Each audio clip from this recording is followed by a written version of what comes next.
Good morning, students, and welcome to your science class. Today we are going to study chapter 9 of class 8th, reaching the age of adolescence. Adolescence पढ़ने से पहले हमें पता होना चाहिए कि growth और डेवलपमेंट क्या होते हैं. ग्रोथ एक नेचुरल प्रोसेस है जो कि उस दिन से शुरू हो जाता है जबकि एक बेबी बॉर्न होता है. जो ह्यूमन बीइंग्स हैं उनकी ग्रोथ की मेनली 4 स्टेजेस होती हैं: infancy, childhood, adolescence and adulthood. Infancy जो बर्थ से 5 इयर्स तक रहती है, फिर 6 से 12 इयर्स तक childhood, then up to 18 years adolescence और 18 इयर्स से अबव मैच्योरिटी या अडल्टहुड. जो रेट ऑफ ग्रोथ है इन सभी स्टेजेस में अलग अलग लोगों में अलग अलग पाई जाती है. एक इंडिविजुअल में जो रेट ऑफ ग्रोथ है वो दूसरे इंडिविजुअल से बिल्कुल अलग होगी.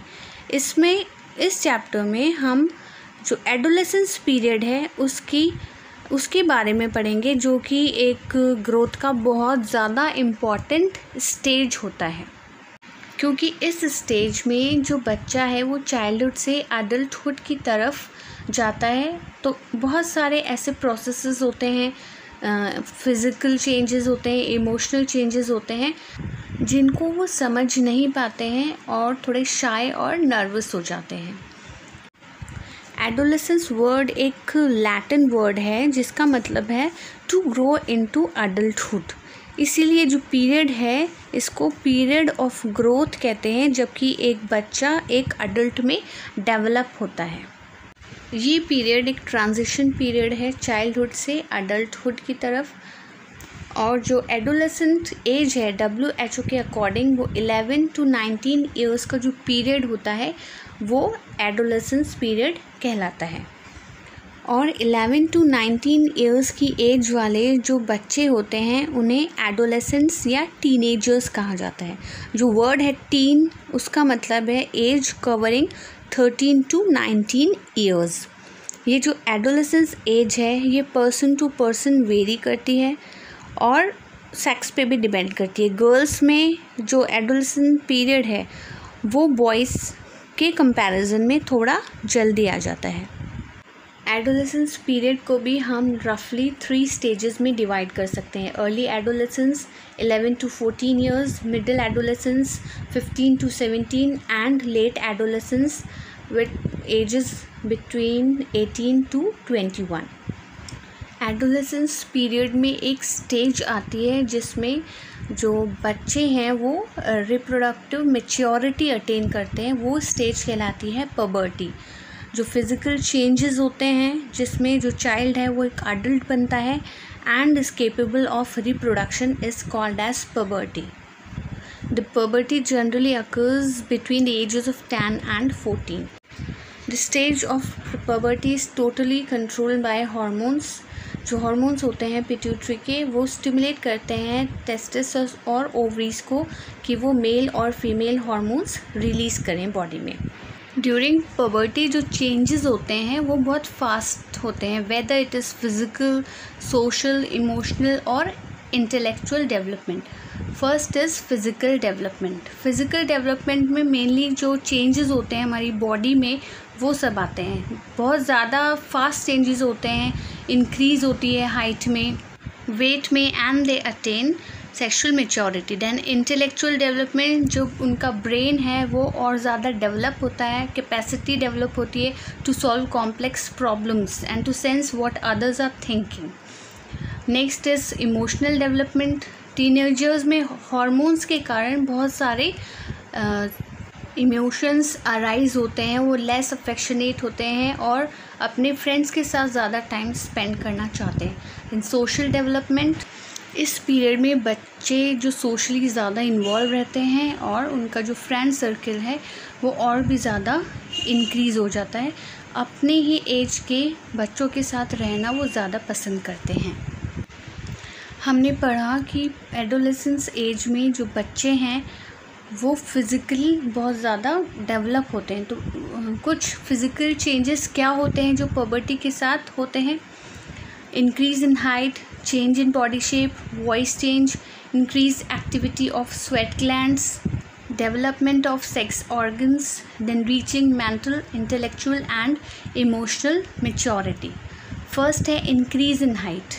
puberty जब होती है तो जो बच्चे होते हैं उनकी हाइट में एकदम से बहुत ज़्यादा इंक्रीमेंट देखा गया है, और बॉयज़ के कंपैरिजन में जो गर्ल्स हैं उनकी हाइट ज़्यादा इंक्रीज़ होती है इस एज में।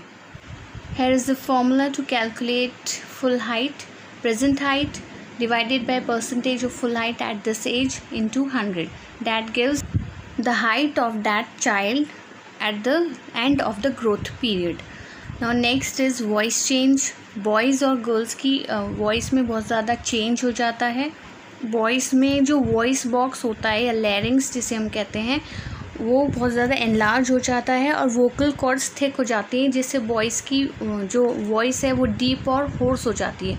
गर्ल्स में लैरिंग्स में इतनी ज़्यादा थिकनिंग नहीं होती, इसलिए उनकी voice becomes high pitched. Boys में जो लैरिंग्स है वो थ्रोट में हमें एक आउटग्रोथ की फॉर्म में दिखता है, जिसे हम एडम्स एप्पल भी कहते हैं। Next change in body shape. Body में बॉयज़ और गर्ल्स की बहुत सारे चेंजेस आते हैं। फॉर एग्जांपल बॉयज़ में the shoulders they become broader and chest becomes wider, और मसल्स होती है जो बॉडी की दैट ग्रो प्रोमिनेंटली। गर्ल्स में जो रीजन होता है below the waist it becomes wider, और मसल्स जो होती हैं बॉडी की वो इतनी ज़्यादा ग्रो नहीं करती जितनी बॉयज़ में करती हैं। Next change is increased activity of sweat and sebaceous glands.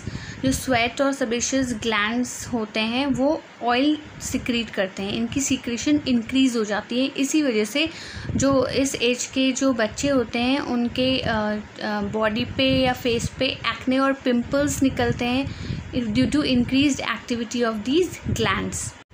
Next is development of sex organs. Boys में टेस्टिस और पेनिस डेवलप करता है, और टेस्टिस जो है उसमें स्पर्म्स प्रोड्यूस होने शुरू हो जाते हैं। गर्ल्स में ओवरीज एनलार्ज होती है and eggs begin to mature and ovaries they start releasing ovum. ये सारे जो चेंजेस हैं ये हार्मोन्स की सिक्रीशन की वजह से होते हैं, जिससे सेकेंडरी सेक्सुअल कैरेक्टर्स डेवलपमेंट होते हैं। बॉयज़ में फेशियल हेयर ग्रो करते हैं मुस्टैच और बियर्ड के फॉर्म में। Hairs also begin to grow on the chest, under arms and region over the thighs और the pubic regions. Girls also breast begin to develop, then widening of hips and pelvis, start of menstruation and ovulation, and appearance of hair on underarms and around genitals. Next topic is sex determination of a baby. Baby boy है या girl है ये कैसे पता चलता है? Baby का sex तभी डिटरमाइन हो जाता है जब मेल और फीमेल गैमीट्स का फ्यूजन होता है। जो प्रोसेस होता है जिससे किसी पर्सन का सेक्स पता चलता है that is called as sex determination. Let's see how can we determine it. हमने सेल स्ट्रक्चर एंड फंक्शंस वाले चैप्टर में पढ़ा था कि न्यूक्लियस के अंदर कुछ थ्रेड लाइक स्ट्रक्चर्स होते हैं जिन्हें हम क्रोमोसोम्स बोलते हैं। ये जो इंस्ट्रक्शन है जिससे पता चलता है कि जो बेबी है वो गर्ल होगा या बॉय होगा, ये इन क्रोमोसोम्स के अंदर होता है। ह्यूमंस में 23 पेयर्स ऑफ क्रोमोसोम्स होते हैं, जिसमें से 22 पेयर्स ऑटोसोम्स कहलाते हैं, और एक पेयर जो रिमेनिंग होता है वो कहलाता है सेक्स क्रोमोसोम या फिर एलोसोम, जिससे कि हमें बेबी का सेक्स पता चलता है। ये जो सेक्स क्रोमोसोम्स होते हैं ये मेल्स और फीमेल्स में अलग अलग होते हैं। जो मेल होता है उसमें एक क्रोमोसोम एक्स होता है और एक Y, and in females 2 X chromosomes are present. Fertilization के समय स्पर्म्स और एग से एक एक क्रोमोसोम जाइगोट में आता है। अगर स्पर्म से वाई क्रोमोसोम आया है जो फीमेल के एक्स क्रोमोसोम से मिलके कॉम्बिनेशन बनाएगा एक्स वाई का, तो एक्स वाई कॉम्बिनेशन में जो बेबी होगा वो एक बॉय होगा। और अगर स्पर्म कंट्रीब्यूट करेगा एक्स क्रोमोसोम और तो वो फीमेल के एक्स क्रोमोसोम के साथ मिलके एक्स एक्स कॉम्बिनेशन बनाएगा, जो बेबी होगा वो एक गर्ल होगी। एडोलेसेंस में जो भी चेंजेस होते हैं, whether it is physical, social और इमोशनल, ये सब एंडोक्राइन सिस्टम के कंट्रोल में होते हैं। ग्रोथ पैटर्न्स भी डिफरेंट होता है बॉयज़ और गर्ल्स के लिए। गर्ल्स बॉयज़ से पहले पुबर्टी स्टेज में एंटर कर जाती हैं। ये जो एंडोक्राइन सिस्टम होता है, ये करेक्ट लेवल को कंट्रोल करता है हार्मोन का in the body for proper functioning. ये एक मैकेनिज़्म के थ्रू होता है और वो ही रेगुलेट करता है कि कितना हार्मोन का कितना अमाउंट सीक्रेट करना है और कितना नहीं। देन हार्मोन्स जो चेंजेस होते हैं, ये केमिकल सब्सटेंसेस के कारण होते हैं जो कि एंडोक्राइन सिस्टम से रिलीज़ होते हैं, ये कहलाते हैं हार्मोन्स। ये बॉयज़ और गर्ल्स में अलग अलग हार्मोन्स सीक्रेट होते हैं। बॉयज़ में जो टेस्टिस होता है, it begins to release main hormone called testosterone, जो कि हेयर ग्रोथ के लिए रिस्पॉन्सिबल है। गर्ल्स में जो ओवरीज होती हैं, they begin to produce female hormone oestrogen which make the breast develop and milk secreting glands और मेमोरी ग्लैंड्स। ये जो प्रोडक्शन होता है इन हार्मोन्स का, ये कंट्रोल में होता है एक अनदर हार्मोन इन endocrine gland called pituitary gland. Endocrine glands को हम डक्टलेस ग्लैंड भी बोलते हैं क्योंकि ये डायरेक्ट अपना सीक्रेशन ब्लड में सीक्रेट करते हैं। Next, characteristics of hormones. Hormones जो हैं वो एंडोक्राइन ग्लैंड से सीक्रेट होते हैं। हार्मोन्स रेगुलेट करते हैं बहुत सारे प्रोसेसेस को, like growth, development, behaviour and reproduction. बहुत कम क्वांटिटीज़ में ये रिक्वायर्ड होते हैं। They act on different sites from that where they are produced and they have systemic actions. और हार्मोन्स जो होते हैं ओनली पर्टिकुलर टिश्यूज़ को अफेक्ट करते हैं, जिन्हें हम टारगेट टिश्यूज़ या टारगेट साइट्स भी कहते हैं। जो टेस्टिस और ओवरी जो मेल और फीमेल सेक्स हार्मोन्स सीक्रेट करते हैं, वो कंट्रोल में होते हैं एक दूसरे ग्लैंड के सीक्रेशन पे, जो कि पिट्यूटरी ग्लैंड है। पिट्यूटरी ग्लैंड के अलावा भी हमारी बॉडी में बहुत सारे एंडोक्राइन ग्लैंड, जैसे thyroid gland, parathyroid gland, adrenal gland, pancreas, ovaries, testis and pineal gland. ये डायग्राम शो करता है कौन से ग्लैंड्स हमारी बॉडी में कहाँ पर लोकेट हैं। Now let's study each one of them in detail. First is pituitary gland. Pituitary gland जो है वो हमारी ब्रेन के बिल्कुल नीचे, जो हाइपोफाइसिस कहलाता है, वहाँ पे प्रेजेंट होता है और इसे हम मास्टर ग्लैंड भी कहते हैं क्योंकि ये पूरे जो सारे ग्लैंड्स हैं उनकी फंक्शनिंग को कंट्रोल करता है। इसमें से जो हार्मोन्स सीक्रेट होते हैं वो है ग्रोथ हार्मोन्स, जो हमारी बॉडी ग्रोथ को रेगुलेट करते हैं, endorphins that act on the nervous system, और हार्मोन्स जो कि दूसरे एंडोक्राइन ग्लैंड्स को कंट्रोल करते हैं, जैसे thyroid gland, adrenal, pancreas, ovaries, testis etcetera. Now next is thyroid gland. Thyroid gland जो है ये ट्रैकिया के पास में होता है, नेक में, और ये एक हार्मोन सीक्रेट करता है कॉल्ड थायरॉक्सिन। इसका मेन फंक्शन होता है to control the rate of metabolism of carbohydrates, fats and proteins in our body. Thyroxine के फॉर्मेशन के लिए आयोडीन नेसेसरी होता है और आयोडीन की डेफिशिएंसी से एक डिजीज़ होती है कॉल्ड गॉइटर। एक सिम्टम इसका ये है कि जो पेशेंट होता है उसकी नेक बहुत ज़्यादा स्वेल कर जाती है। देन पेनक्रियाज, ये जो ग्लैंड है ये स्टमक के पीछे लोकेट होता है और ये दो तरह से काम करता है, as an exocrine gland and an endocrine gland. Exocrine gland की तरह जब ये काम करता है तो ये डाइजेस्टिव एंजाइम्स सीक्रेट करता है, और as an endocrine gland it secretes the hormone insulin and glucagon which regulates the amount of sugar in the blood. Then adrenal gland, ये किडनीज़ के टॉप पे होता है, मतलब दो ग्लैंड्स होते हैं और इससे एपिनेफ्रिन या एड्रिनलिन जो हार्मोन तथा होता है वो सीक्रेट करता है। और ये ग्लैंड जो है इसको स्ट्रेस ग्लैंड या इन जो हार्मोन्स होते हैं उनको स्ट्रेस हार्मोन्स भी कहते हैं क्योंकि ये स्ट्रेसफुल सिचुएशंस में ज़्यादा सीक्रेट होते हैं। Also called as 3F hormone. 3F means flight, fright and fight. इसके अलावा ये बॉडी में सॉल्ट और वाटर बैलेंस को भी रेगुलेट करता है। The next is ovaries. जो ओवरीज होती हैं वो फीमेल सेक्स ऑर्गन्स एस्ट्रोजन और प्रोजेस्टेरॉन सीक्रेट करती है. Estrogen helps in developing secondary sexual characters and progesterone it prepares uterus for receiving the fertilised egg and also for menstruation in the absence of pregnancy. Next is testis. It is located in scrotum sacs behind the penis. Male reproductive glands हैं जो कि testosterone male hormone secrete करता है विच controls the male sexual development and sperm production. Now let's see the summary of all the endocrine glands. First is pituitary gland located at the base of the brain. Its main function is to control normal growth and it controls the activity of other endocrine glands, hence also called the master gland. Second is thyroid located at the base of throat in the neck. Main function is it stimulates metabolism and growth rate. Then adrenal, 2 in number, located on top of each kidney and it maintains the level of salt in the blood, helps body to fight stress and emergency situations, hence also called the emergency hormone. Then next is pancreas located near the liver and it regulates the level of sugar. Then testis, 2 in number and located between upper thighs in males.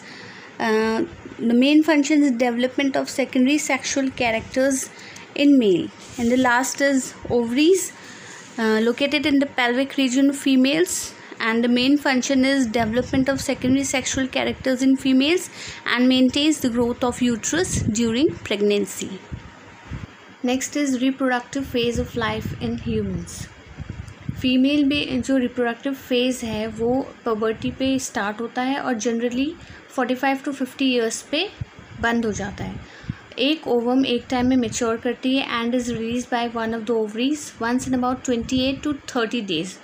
इस period के दौरान जो wall होती है uterus की it becomes thick so as to receive the egg if fertilisation takes place. In case अगर fertilisation नहीं होता है तो जो रिलीज्ड एग है और यूट्रस की जो थिकन्ड लाइनिंग है वो सब शेड ऑफ होना शुरू हो जाती है विद इट्स ब्लड वेसल्स और इसी कारण वुमेन में ब्लीडिंग शुरू हो जाती है जिसे हम मेंस्ट्रुएशन या मेंस्ट्रुअल साइकिल के नाम से जानते हैं. ये एवरी 28 to 30 डेज़ में अकर होती है. फर्स्ट टाइम जब पीरियड्स या मेंस्ट्रुअल फ्लो स्टार्ट होता है दैट इज़ कॉल्ड एज मीनार्की और जब 45 to 50 ईयर्स ऑफ एज में जब मेंस्ट्रुअल साइकिल बंद हो जाती है that is called as menopause. So we can say that a series of events controlled by hormones preparing the uterus for reception of the fertilized egg cell is called as menstrual cycle. Let's see what are the events that take place during menstrual cycle. First is menstruation जिसमें जो uterine lining है वो thick हो जाती है. Then follicular phase जिसमें hormones prompt करते हैं ओवरीज को for the creation of follicles. Phase 3 is ovulation जो मैच्योर एग होता है वो रिलीज़ करता है from the ovary. And the last phase is luteal. अगर कोई फर्टिलाइजेशन नहीं होता है the body will appear to shed its thickened lining and the cycle will begin again with menstruation. Then reproductive health. कोई भी individual तभी healthy हो सकता है जब वो फिज़िकली और मेंटली फिट हो. हम अपनी बॉडी को क्लीन रखने के लिए every human being needs to have a balanced diet और उसको कुछ पर्सनल हाइजीन भी रखना चाहिए and should undertake adequate exercise. The first thing to be healthy is nutrition. Adolescence ऐसी स्टेज है रैपिड ग्रोथ और डेवलपमेंट की जिसमें जो डाइट है एडोलेसेंट की वो बहुत अच्छी होनी चाहिए, केयरफुली प्लान्ड होनी चाहिए. जो डाइट है it must be the balanced diet. Iron और प्रोटीन रिच फूड स्टफ्स जैसे leafy vegetables, jaggery, meat etcetera are good for adolescent. Then balanced diet ऐसी मील जिसमें पाँचों इसेंशियल न्यूट्रिएंट्स जैसे proteins, carbohydrates, fats, vitamins and minerals सही balance proportion में हो वो बैलेंस डाइट कहलाती है. इस एज में बच्चों को बैलेंस डाइट लेना बहुत ज़्यादा इम्पॉर्टेंट है. Then personal hygiene. इस एज में इंक्रीज एक्टिविटी होती है स्वेट और सेबेशियस ग्लैंड की, इसीलिए बच्चों को दिन में एक बार ज़रूर नहाना चाहिए. सारे बॉडी पार्ट्स को अच्छे से क्लीन करना चाहिए ताकि बैक्टीरियल इन्फेक्शन के चांसेस कम हो। Then next is physical exercise. Walking और playing in fresh air keeps the body fit and healthy. इसलिए सारे यंग बॉयज़ और गर्ल्स को अच्छे से वॉक करना चाहिए, एक्सरसाइज करनी चाहिए and should play outdoor games. Next is drug addiction. जो पीयर प्रेशर होता है वो फ्रेंड्स के द्वारा ऐसा प्रेशर लगाया जाता है कि उसे इस एज में बच्चे मना नहीं कर सकते, और इसीलिए इस एज में बच्चे जो हैं उनको बैड हैबिट्स बहुत ज़्यादा लग जाती है which can be dangerous for your body and mind. कई बच्चे इस एज में ड्रग एडिक्ट हो जाते हैं। ड्रग एडिक्ट को कोई भी फ्रेंड नहीं बनाना चाहता है, इसीलिए the adults they should avoid drugs. This is the end of the chapter. Thank you students. I'll be back soon with the next video. Till then, you keep focused, keep studying and keep going.